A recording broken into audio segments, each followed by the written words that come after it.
je grandis avec beaucoup d'idoles dans la tête, mais des idoles qui peuvent être des gens dans des films, ou des musiciens, mais aussi des gens juste que tu connais, ou des gens que tu connais, que tu aimes bien, qui sont plus âgés, mais c'est toujours des personnes plus âgées. Et donc, c'est vrai que, en fait, t'as une immensité de modèles différents de la personne que tu peux devenir. En fait, comme Anthony, bien sûr, moi je me rends compte que parfois j'essaie d'être comme lui, parce que celui-ci, cette personne-là que je connais, elle est classe, ou alors comme lui parce qu'elle est drôle, ou alors comme lui parce que j'aime. Et en fait, ensuite tu te rends compte que genre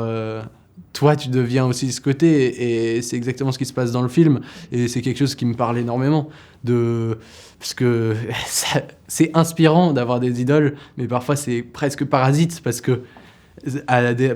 si tu veux tout le temps ressembler à un tel,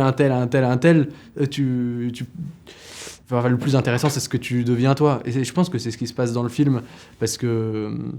ouais,